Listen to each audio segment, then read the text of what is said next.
The verse says, having gifts that differ according to the grace given to us.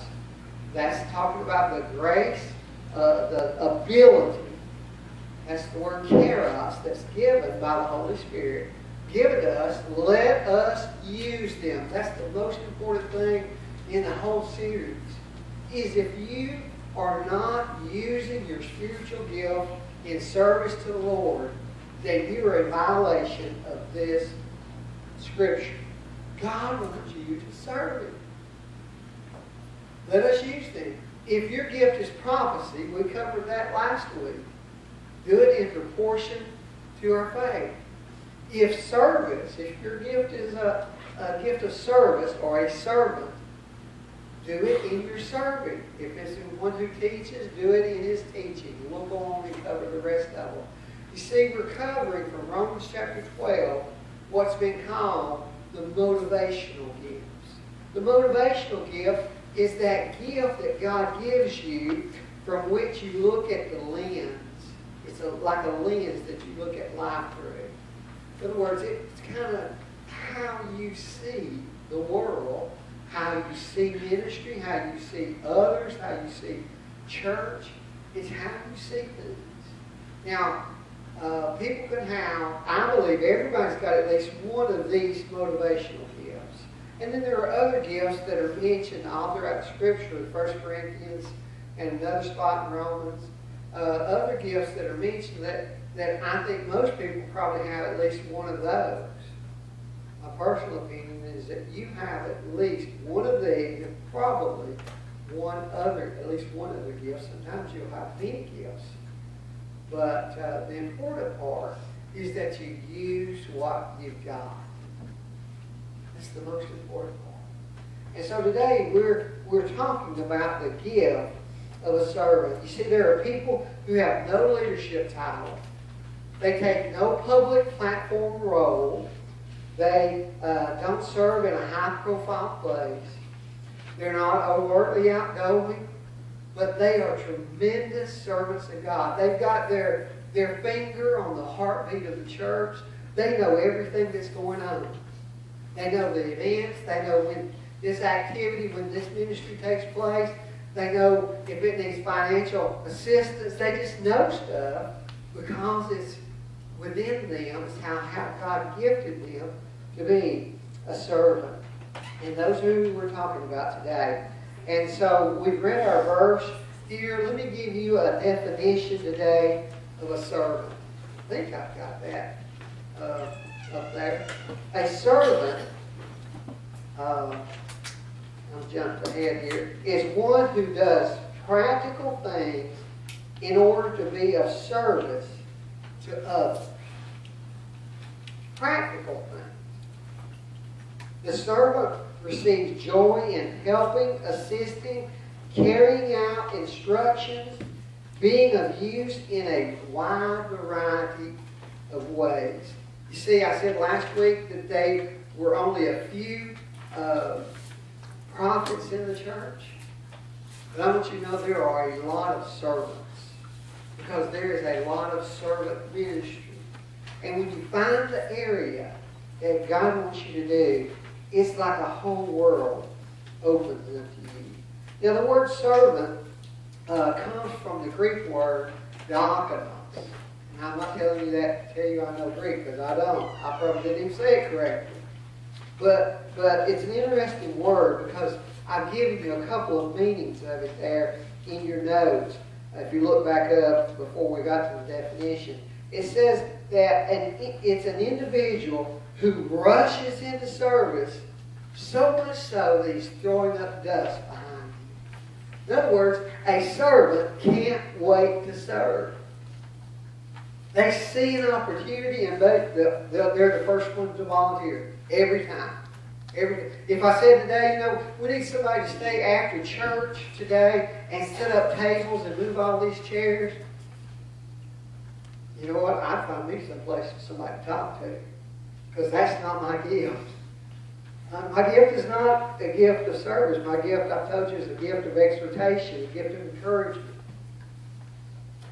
But there would be some people man, they would jump on that. They'd say, Pastor Scott, where do you want? You want the round tables? You want the rectangular tables? Do you want these chairs around them? Do you want folding chairs around them? They'd find out what needs to be done, and more they'd get them a team together, and before you know it, it'd all be done. Those are servants. Or I might say, you know what? We're going to have a meal today, and a lady who has the gift of service and maybe the gift of hospitality with that. Then they go into making the tables look right, organizing. We got the meat, we got the veggies, we got the desserts, we got the drinks. They made sure they put the plates, everything in the correct order so people, it just naturally flows. It's because they have the gift. You see, some of us men, when it comes to putting together stuff like that, we're like, we got the plates way down there and the meat way up here, and nothing's organized. It's just all on the table. Just every man for himself. You're reaching over everybody, trying to get what you want. It creates confusion. You see where we'd be without those with the gift of service?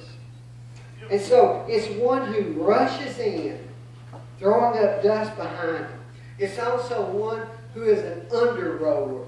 What that means is it comes from an old term going back to this time period where they didn't have engines on ships or boats, but they would have an area down below, and you go down and they have these big old long oars, and they put about 2 men on each oar, and there'd be a row of them here and a row of them here, and those men would row that boat. You see, they were the muscle behind the motion.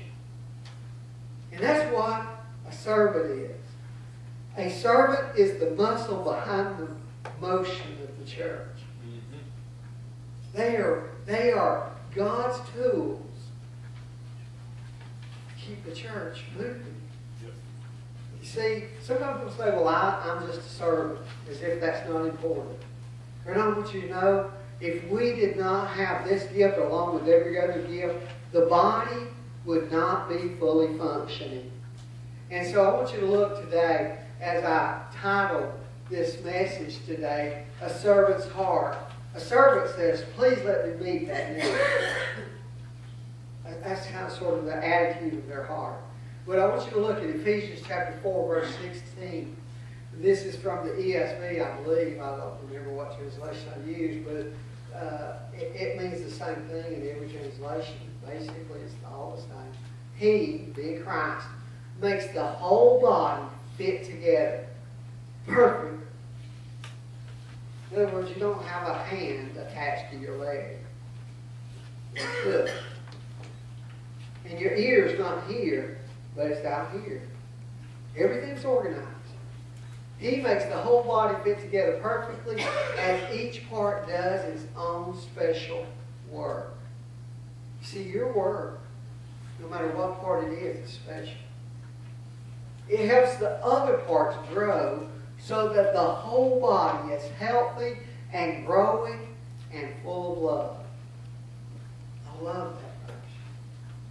It's always been a favorite of mine. Ever since I learned it and became a pastor, I realized how important it was for the church to function together. You see, a church is not made up of a preacher and maybe a song person. That doesn't make a church. The church is made up of a body of people who use the gifts that God has given them. And so, I've got to hurry because I know I'm going to go on today. Please be patient with me. And so your gift was given to use to bless the church, and you should use it. I said a couple of weeks ago that your spiritual gift is not a toy to play with. It's not a weapon to fight with. It's a tool to build with. Your gift is given to build up the body of Christ. That's what we're supposed to do with it. And how horrible when we fail to use the gift that God has given us. And we sang up today about His great love for us. We sang about His faithfulness. But it's not enough just to recognize that. It should compel us to use our gifts for Him. Paul said the love of God compels us.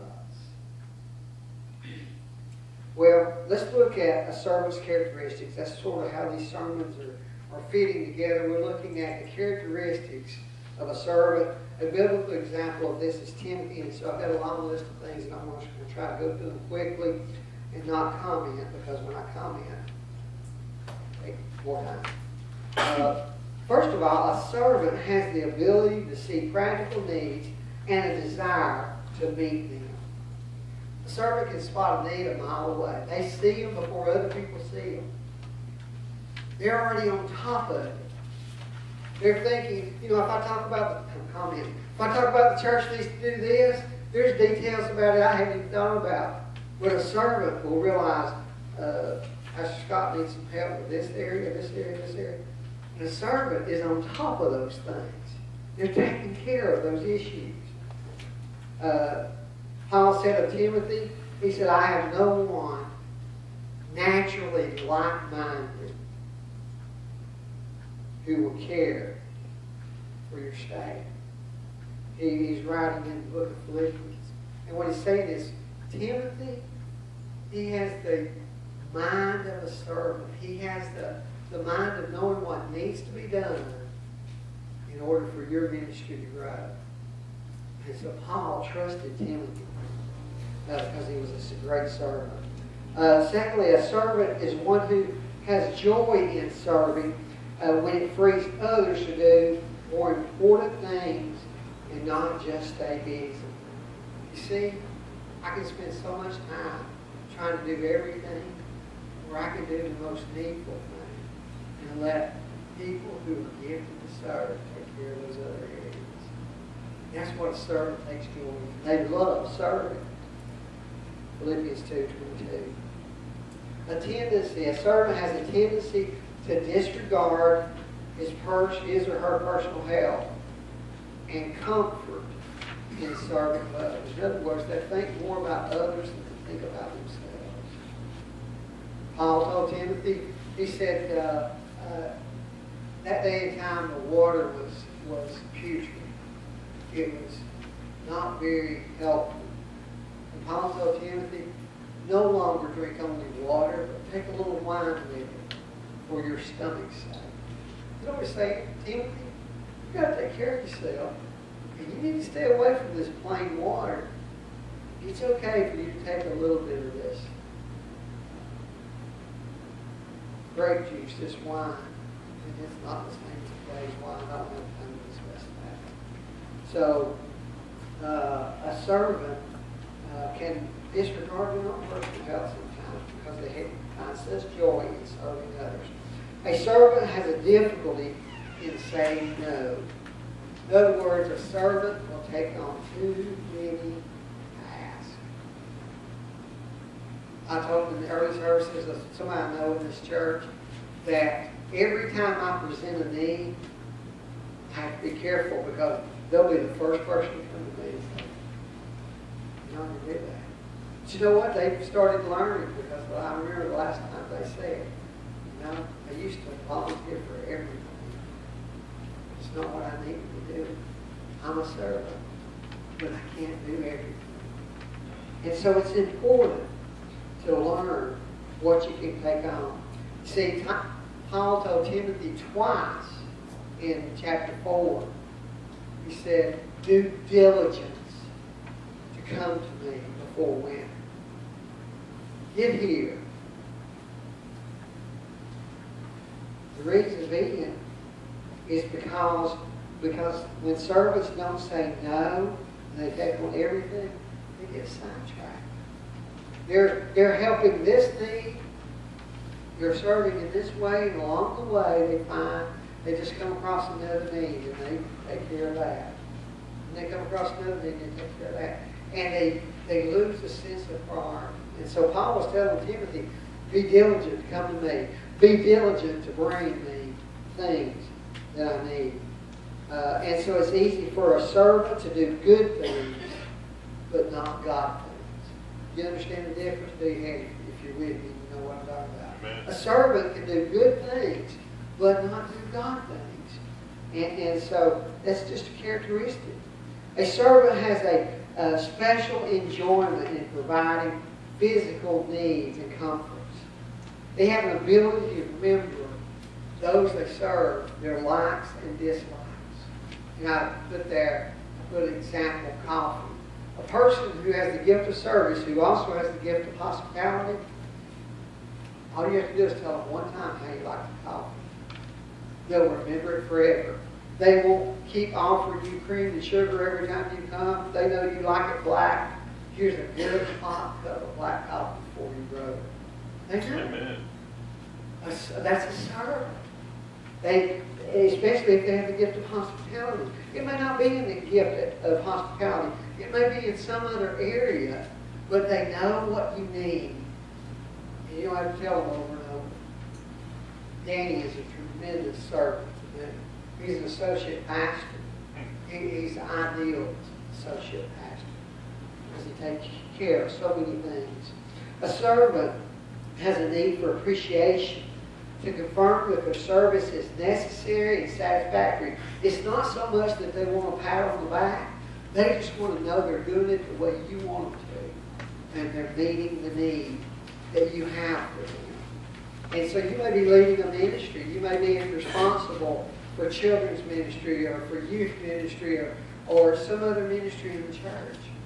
Thank God for those who come alongside you and become servants, and they want to make sure they're doing it the way you want them to. And so, because you are the leader, and people take their cue from you, it has great responsibility.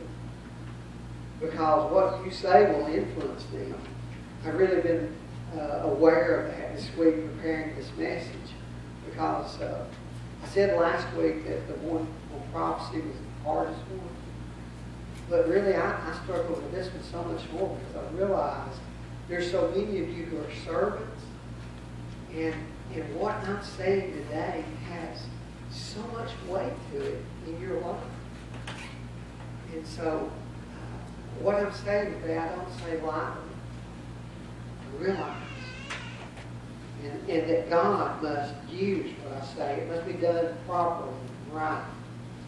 And so, a servant has a need for appreciation to confirm that the service is necessary and satisfactory. They desire clear instructions, but they're not real great with time limits. If you want a lot of things done quickly, you might not ask a servant, because they're going to meet a lot of other needs along the way. Timothy was given more instruction and praised by Paul and any other assistant. You read the epistles and he mentions other people who serve, but Timothy is always given more instruction.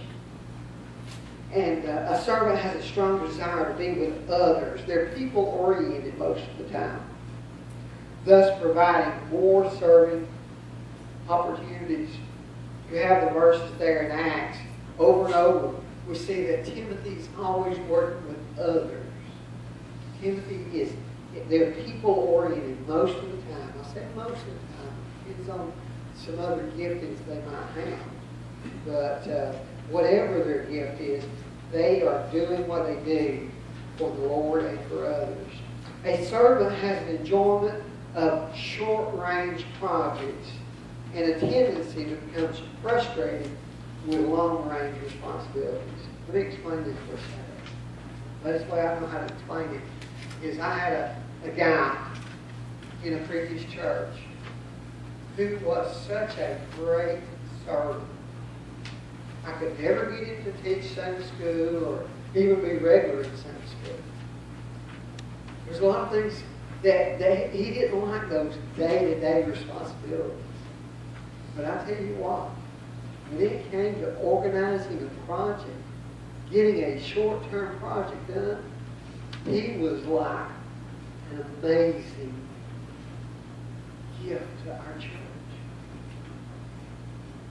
Because he loved those projects.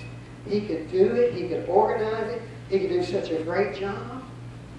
And so sometimes if they're a project person, if you put them in long-time responsibilities, it just frustrates them. because they need that constant affirmation. They need to finish a task. And some responsibilities are day-to-day, week-to-week responsibilities. That's why a lot of teachers are not necessarily servants. And I'll tell you something else. That's why some people who volunteer in preschool ministry, they say, I've got to keep the nursery today. Instead of saying, I get to keep the nursery today. You see the difference? Some are frustrated because of the commitment, while others enjoy the commitment. A servant can become frustrated with long-time responsibilities. And so Timothy urged over and over, was urged by Paul over and over to maintain an endurance as a good soldier of Christ. There he mentions in 2 Timothy 2:3. And then later, Paul encouraged him to maintain and continue in 1 Timothy 4:16. So, let me move on. A servant has a tendency to feel inadequate and unqualified for spiritual leadership. They don't see themselves as spiritual, especially in leading. They'd rather work behind the scenes, making things happen, because they don't view themselves as a public person. They don't think God could use them in that way. But they have no idea how God is using them sometimes. So important. Timothy was assured by Paul over and over and over by his ordination. Paul referenced his ordination. He referenced the laying on of hands. He referenced his training under Paul. He referenced how he was trained in the Scriptures by his mother and his grandmother. You see, Paul was reaffirming him to continue because he felt inadequate and unqualified. You know what Timothy wound up being? Timothy started out as a helper on the second missionary journey. It was Paul and Silas, and Timothy was kind of like the boy that went to help take care of tasks and to see to their needs. That's how he started out. You know how he wound up? He was the pastor of the church of Ephesus. The church that Paul spent more time with than any other churches. We read it in our quiet times recently, Acts, where when Paul left there, he wept over that church. He wept because he was leaving those people. He spent 3 years with them there. And he didn't leave because there was some fraction or some issue. He left because God had called him to further ministry. And who did he leave? And by the way, they wept over him too. Who did he leave in charge? Timothy. Timothy. You see, so your gifts develop, they change. And so Timothy took on this role as pastor, but really he was a servant. That was his servant role. But he took on the role of a pastor. And so Paul's constantly encouraging him in that area. That's what a lot of 2 Timothy is about. Chapter 4, y'all remember that? Preach the word, be instant in season and out of season. That holy, he said, remind the elders of these things. Paul was challenging Timothy. A servant is more interested in meeting the needs of others than their own needs. A servant enjoys showing hospitality. They love everything. They're people. And so those are some of the biblical characteristics. Let me move quickly here. A servant's place in the church. There are endless places to serve in the church for a servant. And they'll continually find themselves in one or more ministry roles depending on their other gifts and talents and experiences. See, they will employ what else they know, sometimes in the church. I said it in the early service, Scott Hall is an amazing servant. Amen. He has a gift for technology. He has a gift in projects. He has a gift to put something together, do the reading behind the scenes, figure out how it works, and then show us, and then to make it available to us on Sunday morning. Not only the ear for the music, y'all don't know it, but sometimes Scott's back there telling them when to come in on a song. It's an amazing gift. He's back there putting together the what you see on the overheads.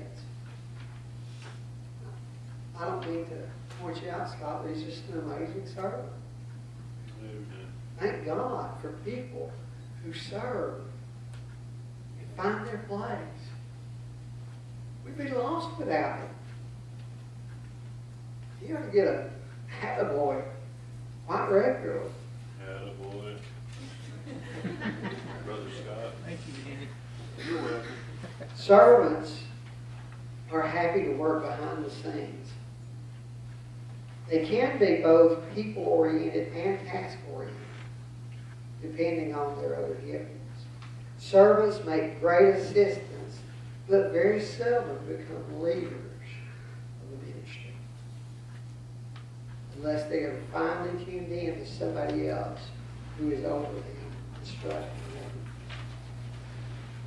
They're quick to serve, to say, I'll help as long as I can stay in the background.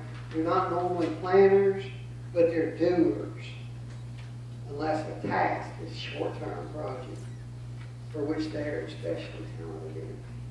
Here's some of the roles of the church. Benevolence, caring, servants make great helpers in those areas. Clerical work, communications, I've already talked about audio, visual, tech, proofreading. Does anybody, how many of you, I know it drives some of you crazy because sometimes I get some words that are not very correct up there. Guess who corrects them sometimes? He'll catch it, he'll correct them. They're good in communications. Servants are great with hospitality, particularly if they have the gift of hospitality. Making new members feel part of the congregation, taking new members out to eat, having them in their home, bringing them something, some baked goods or something. I got to tell you about a servant from a previous church. And the reason I reference previous churches is because I don't want to put anybody here on the spot. But in a previous church, we had an older deacon ministry. That when I say older, we had some elderly gentlemen. And so and we didn't have a lot of business. So it was hard for us to get together. And I don't remember who suggested it, if I suggested it or where it came from. I think I did. A lady had us, Tammy and I, for dinner one day. She had us for lunch one Sunday. Her and her husband. And I want to tell you, they were tremendous servants of God. He's gone on to heaven. She's still alive. And I think out of that dinner, at lunch that day, came the idea that we needed help, just a time for the deacons to get together. And so they started something. She really initiated it. I never had to keep up with it. I never had to put it on. I mean, she would tell me when it was. I didn't have to plan it. I didn't have to make sure everybody's going to be there. She took care of all that. She said, let me cook for the deacons and their wives once a quarter. Y'all come to my house, and I'll serve you a good meal. We'll have some good fellowship, and then the men can go have a few minutes together. It was such a blessing. I've been gone from that church for 16 years. They're still doing that ministry. She's still doing it today. And I saw comments just recently on Facebook. The current pastor was thanking me for that ministry because she takes such joy in it. They take a picture of their plate and put it on Facebook. I'm thinking, man, that looks good. She was a great cook, but she was even a greater servant. She continued that even after her husband passed away. You see, that is a great, great, great ministry. It's a great ministry to offer something like that for a leadership team of some type. Maybe a church council where we work on the calendar and everybody knows what's going on in the church, because you know what, I'm not good at that. I'm not good at communication. That's not my gift. My gift is I'm all out encouragement. I'm like, yeah, we can do it. Let's go team. But somebody's got to plan the details. Maybe somebody here could do that for us. Maybe somebody here could take that role that the youth leaders were talking about. You have a gift of service and a gift of administration. So you got to hold those youth leaders' feet to the fire. And Beverly was good at it. By the way, she always, 7 days a week, had her quiet time. She always learned her verses. She always done those things. She always kept the leadership team, those youth leaders, organized and focused. That was her role. Great job. Somebody here can take up that mantle. It's a great ministry for a servant. Well, then you see service-oriented tasks and duties. There's so many of those. Staff support, worship, choir member, praise team member, musician. Somebody does skits. Somebody can even make announcements inside. Blah, blah, blah, blah, blah, blah. That's what it feels like to me. It must sound that way to y'all too, because so often people ask me, well, what are we doing? What are we doing? I don't get it. They didn't get it when I printed them out either. So. Somebody could be a great use to this church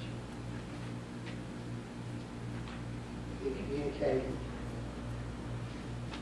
Okay, got to hurry. How do we misuse our gift as a servant? There's just a few of these, and I'll hit them real quick. Neglecting home responsibility to help others. Sometimes you can do more for others, or for others, what you should also do at home. Maybe because you don't get the affirmation at home, and so you seek it outside. That doesn't mean you should do it at home. It's a misuse. Accepting too many jobs at one time. I've already talked about that. Wearing yourself out physically in order to help others.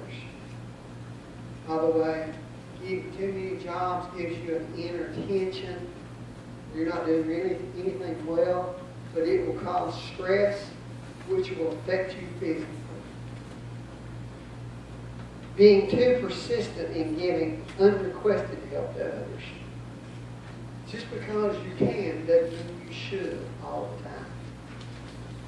It's a great thing to learn. Because the church is always talking about serving people. But just because you can doesn't mean you should all the time. Going around proper authorities in order to get the job done. Servants are notorious. They hate red tape. They'll take money out of their own pocket, sacrifice, and then they need reimbursement. Nothing wrong with that. But we need to know ahead of time if we're going to be reimbursed. It just makes the system flow a lot easier. See, they do it in order to get around that red tape. Excluding others from help on a job. Servants are notorious, trying to do everything themselves. They're not real good at delegating.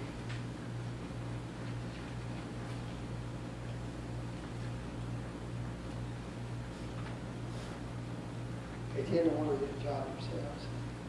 Servants can interfere with God's discipline by helping others materially. I cited there the story of the prodigal son in Luke 15. What if somebody had fed him and given to him in the dignity?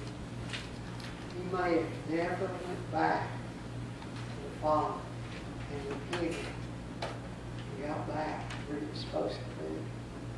See, you get in the way of God sometimes. Servants can become hurt and ungrateful by those who they're helped if they expect something. I've got Martha referenced there in Luke 10. You remember, it wasn't in Luke 10, I don't remember the other chapter, but Martha was fussing because her sister Mary was sitting at the feet of Jesus. And she said, Jesus, tell her to get up off of her and help me. She needs to get off her hind end and help me. That's basically what she said to Jesus. And Jesus said, no, she's doing the wrong work. You know what she was doing? She was doing what she was supposed to do. Martha had a gift of service, and she should have been doing it joyfully. I got her. Servants can get sidetracked while working on an assignment. They can forget who they're supposed to be accountable to, and they start taking care of this need and this need and this need, and you let the most important prioritization run down. Let me quickly wrap this up. A servant's contracts. See, it makes all the difference whether you're doing it in the flesh or in the spirit. You received a spiritual gift, but you can use it fleshly. It depends on who you are in connection with. Who's controlling you? And I put Romans 8 up there, and I translated and kind of gave you my translation of it. You please, this is not it's not the same as reading it out of the Word of God. I'm just going to give it. Those who allow themselves to be controlled by the flesh get fleshly results.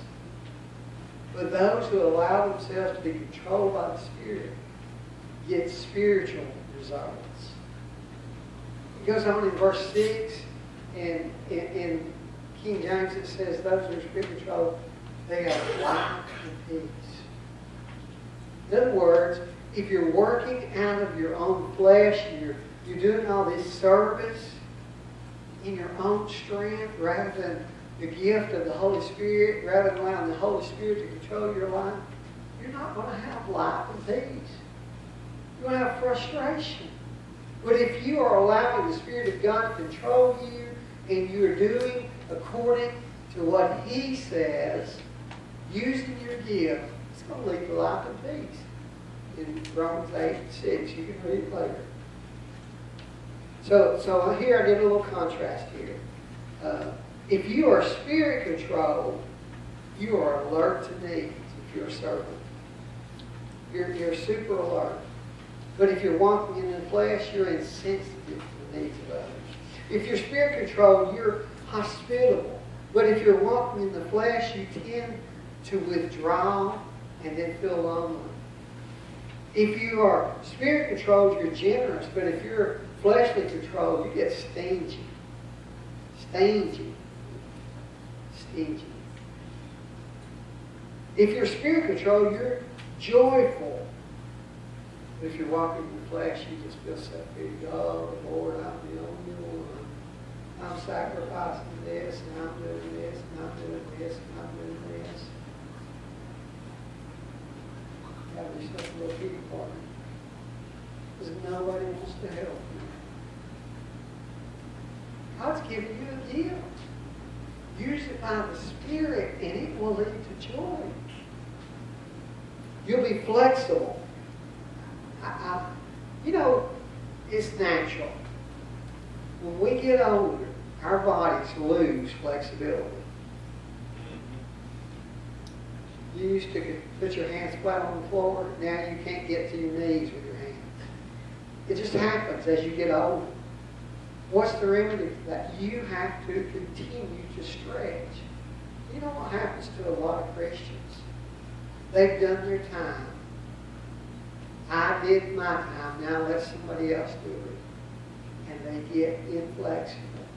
And more and more and more, they don't like change. They don't like anything that causes them to do anything different in the church, spiritually. Let the others do that. They become inflexible. See, it's so easy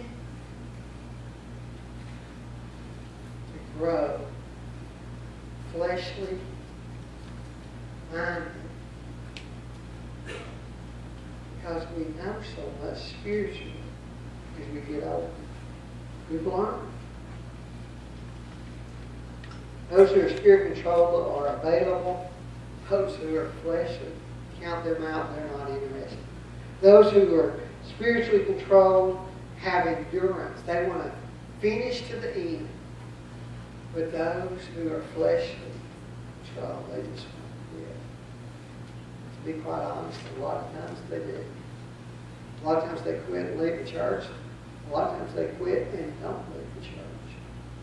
Yes, that's true. Just a statement. In short, a spirit-controlled servant is a blessing to the church. But a fleshly controlled servant is a burden to the church. One causes it to grow. Remember, that's what our verse said in the beginning. While the other causes the church